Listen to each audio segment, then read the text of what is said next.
Est-ce la Chine qui est responsable de la hausse de l'offre d'acier? Oui et non. Matthew Watkins, CRU Group.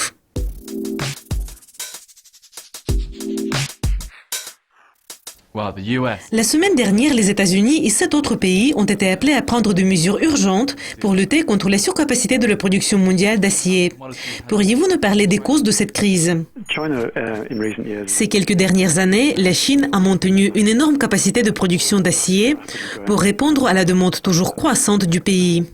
Aujourd'hui, quand nous observons le ralentissement de la demande intérieure, les producteurs d'acier sont en difficulté.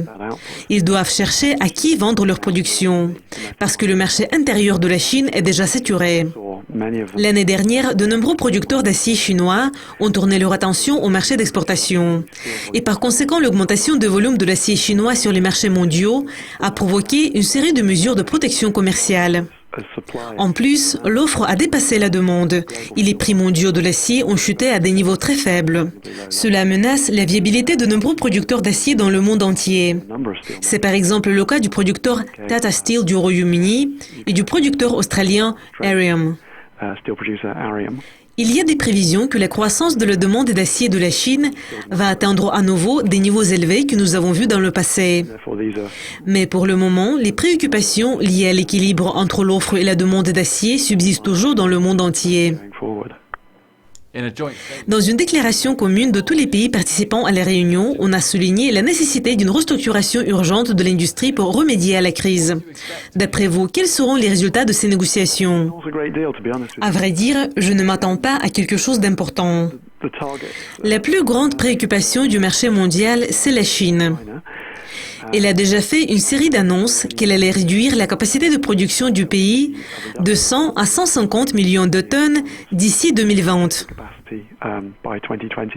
Et récemment, il y a eu des commentaires agressifs en provenance de la Chine.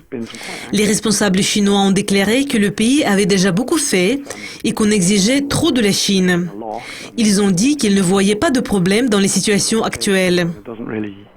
Il est intéressant et important de noter que les dernières données sur la production d'acier brut suggèrent que la production chinoise augmente à nouveau, car on a enregistré une amélioration du marché intérieur au premier trimestre.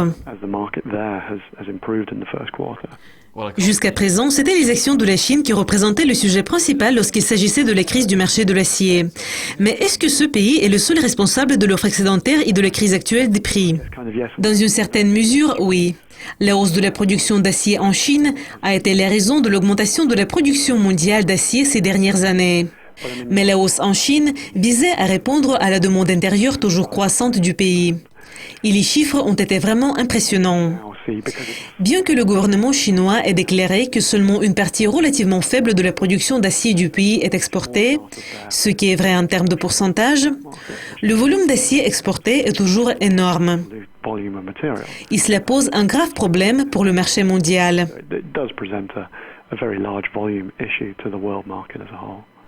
Et pour conclure, dans le contexte des négociations sur la crise du marché de l'acier, quelles sont vos prévisions pour les prix de l'acier à court terme? Compte tenu du contexte actuel, aujourd'hui, l'offre sur le marché mondial de l'acier chute considérablement et les prix augmentent rapidement dans le monde entier.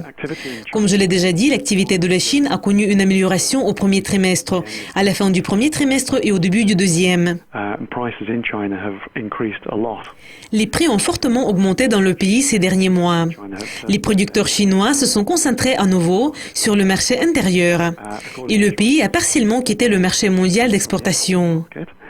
Mais d'autres pays exportateurs, tels que la Russie par exemple, ont profité de cette situation pour augmenter considérablement leurs prix. Et nous pouvons voir que de nombreuses régions du monde, y compris l'Europe et l'Amérique du Nord, augmentent également leurs prix pour tirer profit de la baisse de l'offre dans les conditions actuelles du marché. Nous nous attendons à ce que ce processus va se poursuivre au deuxième trimestre et que les prix devraient augmenter encore plus par rapport aux niveaux actuels. En Europe, par exemple, les prix intérieurs sont plus bas et donc il y a de l'espace pour la hausse des prix. Matthew, merci. Restez à l'écoute de Dukascopy TV au cours de la semaine pour découvrir plus de mises à jour. Au revoir.